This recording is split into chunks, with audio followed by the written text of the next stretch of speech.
tidak dapat dilihat dan tidak dapat digambarkan oleh akal. Sebab tu Zunun Musri kata, ilmu tauhid yang kita belajar itu adalah untuk mengikis daripada pemikiran kita, daripada kita membayangkan Allah di dalam hati kita. Kalau Allah Ta'ala ni duduk macam mana kata? Duduk terbang tu, dia Superman tu, duduk di sana, duduk atas kerusi mahligai tu, duduk di sana macam mana? Kalau selagi dia main macam tu pada otak kita, bukan dia. Tapi benda tu biasalah, syaitan yang akan menggambarkan kita. Sebab tu Allah kata, tafakkaru fi khalqillah wa la tafakkaru fi dzatillah. Berfikir, kita fikirlah tentang penciptaan Allah.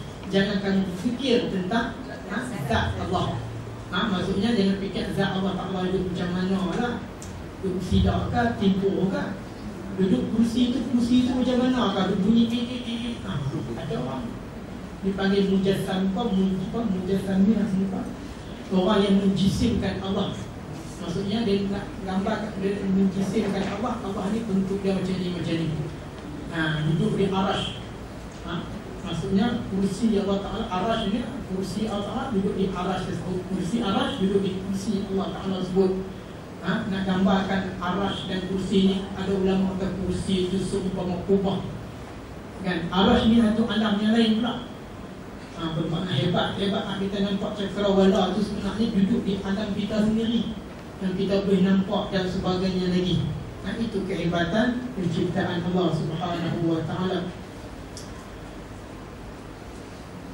Dan lagi ikatan kepercayaan dengan segala dalil-dalil supaya diperolehi i'tiqad yang yakin dan kepercayaan yang putus sekira-kira boleh menaikkan perasaan bekerja dan beramal bagaimana kepercayaan tersebut.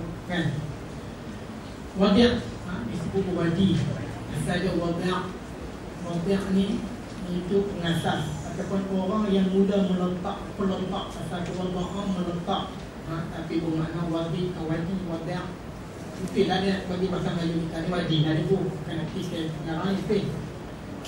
Tapi bahasa Arab ni wadi'ah itu orang yang meletakkan, mengasahkan. Iaitu orang pertama sekali mengatur dan menyusun ilmu tauhid dengan mendirikan dalil bagi menolak pendapat yang menyalahi akidah Islam. Iaitu Syekh Abu Hasan Al-Ash'ari dan Syekh Abu Mansur Al-Maturidi. Tapi yang pertama sekali menerima ilmu tauhid daripada Allah iaitu Nabi Adam AS. Sejak daripada zaman Nabi Adam AS sehingga pada zaman kita, akidah tetap satu. A'budullah wajtanibu taghut. Sembah Allah dan jauhkan perkara taghut. Taghut ni apa dia? Kalau kita baca satu buku ini dikarang oleh Syekh Abdul Aziz bin Baz, di sana diubah. Mungkin kadang-kadang kita baca buku taghut ni makna dia himpun semua pendapat ulama yang berkaitan dengan taghut. Taghut ni asal perkataan jamak muannas taghiyah dan macam-macam. Tapi dari segi bahasa begitu ada menyatakan bahawa taghut ini ada ahli sihir zaman Firaun, taghut ini adalah Abu Jahal, taghut itu ini sebagainya lagi. Tetapi Syekh Abdul Aziz bin Baz menegaskan taghut itu ada satu perkara, jua perkara yang melampaui batas-batas agama Allah ataupun agama Islam itu sendiri. Itu dinamakan taghut. Hantikan kok hang taghut. Menjudi hang taghut, berzina hang taghut. Itu taghut, asal perkataan taghut melampaui. Tapi bila kata dalam lorah diniyah tersebut, dipanggil taghut tersebut adalah perkara yang melampaui agama Allah Subhanahu wa Ta'ala, berdosa. Dan taghut. Baik, kemudiannya lagi hukum mempelajarinya, iaitu fardu ain ke atas setiap mukallaf lelaki atau perempuan. Maksudnya orang mukallaf. Orang mukallaf ni iaitu lelaki dan perempuan. Orang mukallaf ni banyak berakal, hawas, salimul hawas dan juga hulul taqwa, sampai yang dakwah. Yang pertama akal. Akal yang kita kata sejauh manakah akal tersebut? Ada orang bermacam-macam peringkat akal. Ini kita dulu bodoh. Jenis akal tak boleh nak baca, tak boleh nak olah satu benda pun ada. Tapi dia boleh buat baca lagi. Orang gila tu sebenarnya gila, sakit. Nabi kata, satu hari Nabi tengok sahabat dia, Rasulullah, Nabi tengok tu ada orang gila. Rasulullah bibi kata, dia kan gila ni, sakit otak. Gila tu siapa? Ya Rasulullah. Gila tu orang yang menyalahi syariat tu, orang gila. Nabi yang kata, bukan saya kata. Faham lah benda itu, maksudnya yang menyalahi syariat itu adalah orang gila. Yang ni sakit otak. Orang gila kalau kita tipu, kenapa dia jiwa, kan? Sebab dia perlu dapat rawatan dia. Sebab orang gila ada tak akan dapat rawatan, mereka jangan ditekan sangat dan sebagainya lagi. Maksudnya boleh dirawat, kemudian dia sakit, kan? Kemudian sakit. Okey, di antaranya lagi ulama yang menyatakan sejauh manakah kadar yang dikatakan orang berakal tersebut. Iaitulah pada zaman dahulu orang Arab Badui yang kata pergi ke padang pasir, nak kata akal, yang kata aku ni, nak kata wajib tadi ni, mukalaf tadi ni, kan? Mereka tengok taik unta, demai baca terus, ada unta di bawah sana. Umpamanya dia pergi masuk hutan, masuk hutan jumpa taik gajah lah, dia kata ada gajah di sini. Maksudnya otak dia tu boleh berfikir dan juga otak dia tu akal boleh digunakan. Dia kata dia termasuk dalam taklid syarak. Faham tak? Maksudnya itu, kalau kata orang yang tak boleh fikir, saya tengok tek unta, tak boleh nak baca lah, tek unta. Nah, jadi ambil makan tak boleh lah. Makna tarah akal tersebutlah yang tak boleh diterima, termasuk dalam orang mukallaf tadi ni. Kan? Kemudiannya sampai dakwah. Sampai dakwah itu bermaknanya ajaran Islam itu sampai. Kita hari di Indonesia ni tak ada satu tempat pun yang tak sampai. Semuanya sampai, kan?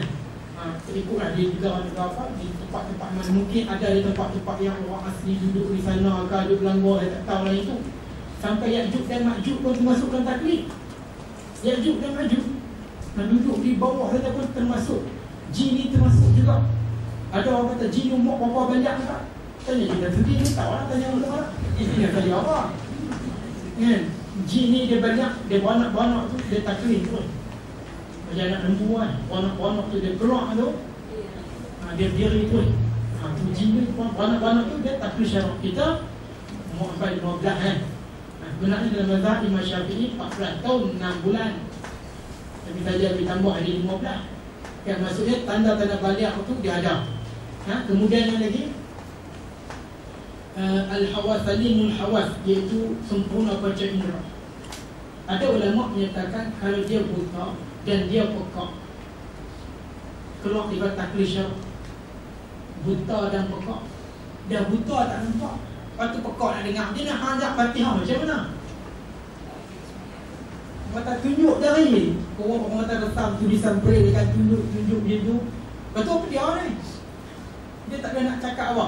Apa dia ni? Bermaknanya orang tersebut dikatakan sebagai yang luar daripada taklid syarak tersebut. Ada ulama kata, kan bermakna keadaan itu dia buta, kemudian dia pekak. Orang kata walaupun buat jari dia kan brain pun, kalau orang buta pun dia dengar juga, kan? Tapi ini alhamdulillah dia dengar, okey, tunjuk dia dapat.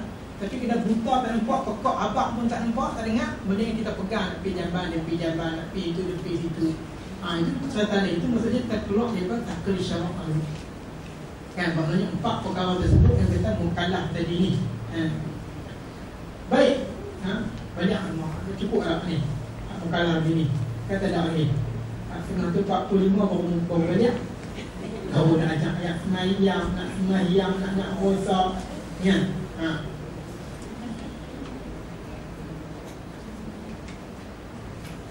Baik, kemudiannya lagi wajib ain. Bermaknanya wajib ain itu bermaknanya wajib sesangat. Bukan wajib kifayah. Wajib kifayah ni dalam erti kata yang mudah, orang buat kita tak payah, kan? Tak mau juga sifat minum, kan? Memanglah akan terlepas dosa, bukan terlepas tanggungjawab kena. Dosa tu terlepas lah. Orang ni tidak kepala, dia buat dah, hilang lah. Maksudnya tanggungjawab tu ada pada dia, kan? Mati tu imam bismuk, itu maknanya lah. Bermakna itu yang berlaku. Baik, kemudian yang wajib itu wajib yang kalau buat dapat pahala, kalau kita tak buat dapat dosa tersebut. Tu lepas dah kan tanggungjawab anak kita yang masuk dulu dan sebagainya lagi. Hak kerja agama tu dia tahan kot, kan? Yang tak mengaji ajaran agama ni, kan? Kalau clear, insya-Allah, alhamdulillah lah. Baik, kemudiannya lagi kita belajar ilmu tauhid ini hanya sekadar daripada yang kita wajib disebut. Ini tu itu ijmali. Ijmali itu iaitu secara yang kita Allah tu wujudnya Allah Ta'ala ni lawan Allah Ta'ala, lawan wujud berarti tiada, lawan tiada, lawan tiada adalah. Kemudian harus baharunya alam ini, ia termasuk sifat wujud ni sifat salbiah, sifat yang zatnya itu tak dikeranakan dengan satu kerana, itu saja. Bermaknanya itu saja. Secara ijmali, secara tafsiri ini dibahas lagi dah. Kita nanti tak ni aku bahas dengan bahas yang terlalu banyak sangat. Tapi kalau satu kampung ataupun negeri tak ada pun orang yang alim bahawa boleh membicarakan bahas perkara tersebut, berdosalah satu dia ataupun kampung kampung tersebut. Tu orang tu kena ada. Dia macam tu lah kata tanggungjawab, maksudnya macam tu lah. Kita bila imam mati nak cari imam yang bayar kan. Bila kata ni kampung halunya, macam tempat Korea ni dua hati kampung ada surau kan. Bila kata keadaan itu berlaku, dia tak apalah, imam dia ada arah orang, biarlah. Maksudnya tanggungjawab tu kena. Cumanya dosa tak dapat, sebab dosa tu orang tak dapat, dah ada tu imam yang orang bertanggungjawab dan sebagainya lagi kan. Bermaknanya tanggungjawab tu dia sebetulnya kena cari pelapis ataupun orang ataupun dia tu belajar untuk nak ganti tu imam tu tanggungjawab. Dosa tu memang dia apa, tapi tanggungjawab tu tetap ada kan. Pergi tanya Terawih tak buat Asrah ni, tak buat 3 tahun dah tak buat. Kenapa? Tu imam mati. Dalam hukum syarak mana ada tak buat terawih tu imam mati kan. Kena buat lah. Kenapa tak? Apa tak jadi imam? Tu imam ada dulu apa berkering dengan tu imam. Nak mengaji tak mau kan. Jadi itulah yang berlaku. Kalau ada nyata ni kampung kan. PB surau tu kosong.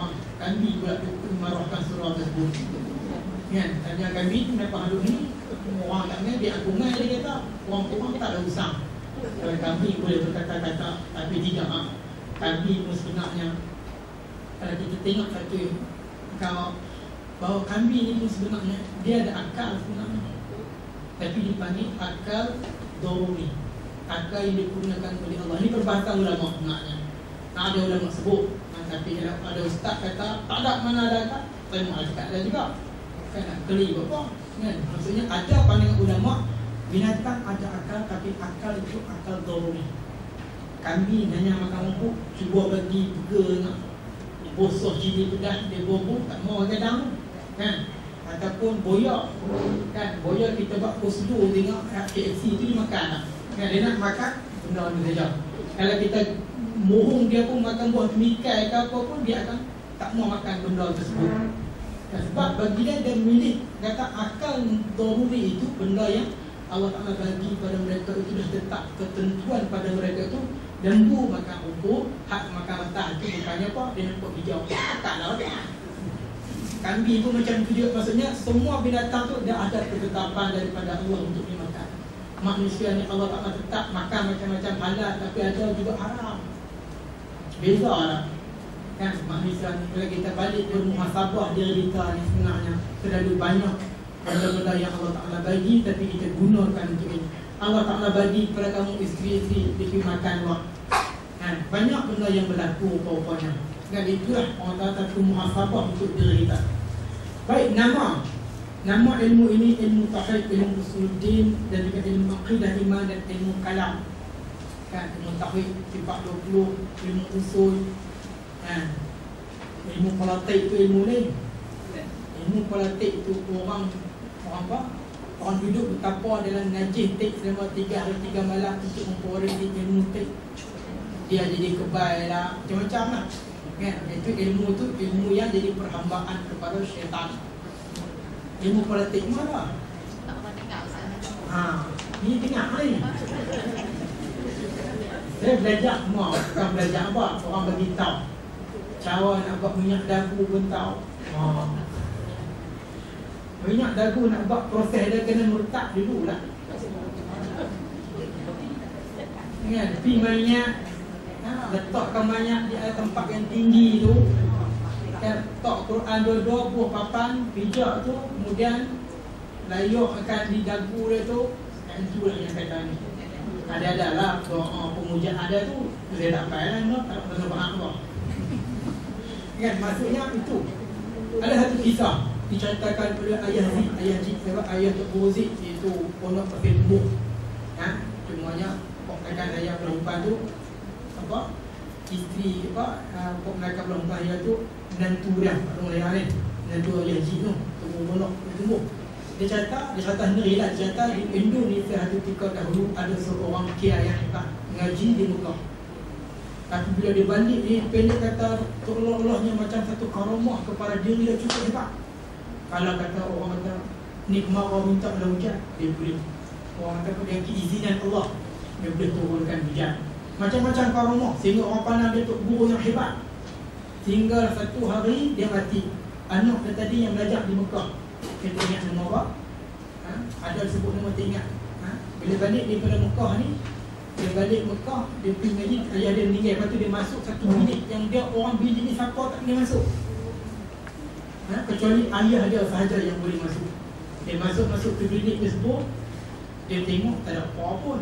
Ada papan panjang, ada Quran duduk di bawah, kemudian kata ada ni batu timbuk. Dia ingat dia ada duduk ni jauh kan tu. Dia pun pergi. Dia ambil batu tumbuk tu, rekam kan tumbuk. Lepas tu tiba-tiba keluar satu objek benda jin. Dia kata, wah, hang sekarang ni jadi pengganti Pak Hang.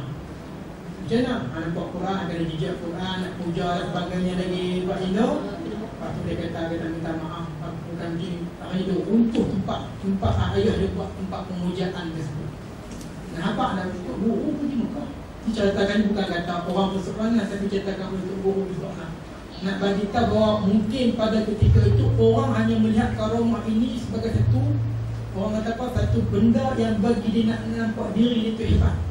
Sebab itu Imam Ghazali sebut adalah laknat ataupun celakalah mereka yang menuntut ilmu itu.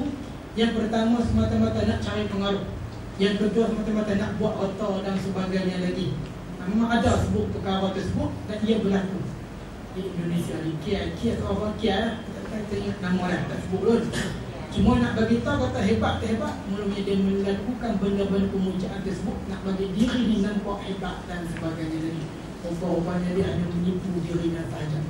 Pendek kata benda itu berlaku. Maksudnya ilmu agama ini, orang ada ilmu agama ni bukan lagi sebagai satu syarat ataupun dia ni nak masuk ke dalam syurga Allah. Tidak. Ada ilmu, kemudian dia beramal, kemudian amal inilah yang akan membentuk keimanan dan juga keyakinan. Seterusnya keikhlasan kepada Allah Subhanahu Wa Taala. Maksudnya dia berilmu, dia beramal, kemudian melalui amal inilah yang akan mencetuskan keyakinan. Mencetuskan keimanan. Keimanan ini yang akan mencetuskan keyakinan. Kita ni ada iman, tapi takwaan itu tidak ada. Kan? Tanya orang minum orang ucap, la syukurlah ucap. Ada iman daripada mulut saja atau sebab membenarkan dengan mulut, tapi hati dia kita tak tahu. Mana orang tersebut dihukum daripada orang tersebut dihukum sebagai orang Islam. Tak boleh nak hukum bunuh. Tak boleh nak bunuh, tak boleh kita kata dia kafir dan sebagainya lagi. Mana bila keadaan itu berlaku, dia tu Islam dia kesuhiannya sahaja. Islam, tapi adakah dia layak untuk syurga Allah Ta'ala? Boleh dia bersetuju hukum akal ni, hukum akal Allah Ta'ala boleh mencampakkan orang yang jahat tadi ni ke dalam syurga Allah Ta'ala. Hukumnya sebab aturan Allah Ta'ala, tapi hukum syarak tidak. Sebab Allah janji orang yang beriman akan dimasukkan ke dalam syurga. Orang yang jahat itu Allah Ta'ala akan tempatnya di dalam api neraka Jahannam. Kan? Maksudnya hukum itu mungkin kalau Tuhan ni tak ni mari dia akan mengajar benda-benda hukum hati, hukum adat, hukum akli dan juga hukum syarak tersebut. Baik, bermakna perkara itulah yang berlaku. Bila kata iman tersebut, bila kata benar iman tersebut yang akan mencetuskan keimanan, keimanan akan mencetuskan keyakinan, keyakinan inilah yang akan mencetuskan keikhlasan. Bila seseorang itu ikhlas sampai ke satu taraf tersebut, maka dia dipilih oleh Allah untuk dipilih oleh Allah untuk masuk ke syurga Allah Subhanahu Wa Taala. Kalau kita tengok kembali, apabila kita nak kita dimatikan oleh Allah, kita berada di alam kubur. Orang di atas tu baca talqin belah balik lah. Bila kita duduk di alam kubur tersebut, dicerita sendiri oleh Nabi. Bermaknanya kita akan dibangunkan, kita bangkit. Kalau orang yang baik ni bangkit apa bau wangi sangat ni. Kan muka dia pun bercahaya, kain dia pun putih dan sebagainya, dia bangkit duduk berlemu. Wangi sangat. Tiba-tiba ada datang satu objek, satu benda yang cukup cantik, lawa, yang menarik hati dia. Dia tengok apa hang ni? Mati dia jawab, akulah amalan hang. Oh, amalan aku cantik rupanya, baik juga aku datang ke bumi, kan? Kemudian bila kata malaikat datang sendiri pun soal pun tak banyak dah. Jawab dengan lancar dan tenang. Tok Khatib baca talqin, jangan takut dan gentar kerana keduanya makhluk Allah. Tapi kalaulah kata orang bawah tu boleh SMS, kata kabel telefon, dia kata hang imam cakap imam hang turun bawah tu. Kan? Dia merayakan apabila khatib ataupun imam yang baca talqin tersebut, orang tadi duduk bertidur. Sebab itu utlubul ilma minal mahdi ila lahdi. Tuntutlah ilmu daripada wayat sehingga ke yang lahat. Dan lahat orang mengajar lagi. Talqin lah tu. Ini balik ketika buat talqin apa? Kan? Hang tak mau talqin, hang mati esok minta nak pintu lah. Tak kisah abang. Tahlil minta lah, panggil dua. Abang ada tak lah kalau orang buktikan. Kan? Hang hidup kami buat pintu. Nuri 3 hari minta lah. Nuri 3 hari tu jangan letakkan sebagai wajib. Nak je, ada duit buat, tak ada duit tak payah buat. Yang ni kau, hang buat 3 hari, 7 hari, 14 hari, 40 hari, 100 hari. Kawan tu dah lagi kan batang kau, dan garau kau. Dan nak duit pun jenak agak hang mata. Kan? Kau lah tu. Umpama ada macam tu, maksudnya susah kesusahan yang dihadapi pada ketika itu. Kan? Jangan paksakan dia. Kalau ada duit buatlah. Begitu juga dengan bagi duit kat atas mati tu. Dia kata sudu. Kalau orang tadi berkemampuan, dia bagi untuk si mayat, bukan untuk orang hidup. Bagi bila tak bagi. Betapa benda macam tu pendek kata sunat saja. Tapi kita ingat orang mati tu perlukan pahala, kita buatlah ganjaran nuri tahlil. Tak ada sunatnya. Kan? Hak sadah ni boleh wajibkan. Hang kena buat. Tak ikut 3 hari 7 hari pun tak apa lah. Kan? Jadi pelik iman dengan rumah 2-3 hari dia tanya. Ni bila dapat nuri? Imam pun satu rupanya tanya pula. Esok buat lah ayam masak merah ke apa ke, ambil dia tak. Mana boleh. Kan? Jadi itulah yang berlaku sebenarnya. Kemudian yang lagi perkara-perkara itulah kita ingat. Dan apabila kita mati, amalan kita puja, kita orang jahat duduk dalam kubur, kita akan dibangkit dalam keadaan penuh dengan kegelapan. Penuh dengan kegelapan, bau busuk pula. Tiba-tiba ada objek, ada benda yang datang kepada kita. Ni siapa ni? Dia ada busuk, hitam pula, tak lawa pula, pergi jauh sikit. Kemudian akan kata, aku ni amalan akan muka bumi ni, ambil aku pula. Maknanya, bentuk amalan kita akan dipertuntunkan kepada kita apabila kita berada dalam kuburan. Maknanya, keyakinan itulah yang kita terapkan pada diri kita. Kita ingat dosa dan pahala, insya-Allah keselamatanlah yang akan kita perolehi perkara-perkara tersebut. Jadi saya rasa kerana itulah yang dapat saya sampaikan. Kan? Mudah-mudahan kita akan dipertemukan oleh Allah Subhanahu Wa Taala. Tak dunia ni, di akhirat yang kita jumpa lah kan. Di syurga lah, dah apa semua. InsyaAllah. Kan? Jadi itulah dapat sampaikan yang baik itu datangnya daripada Allah, yang tidak datangkan kelemahan diri saya sendiri. Sudah bila kita Assalamualaikum warahmatullahi wabarakatuh.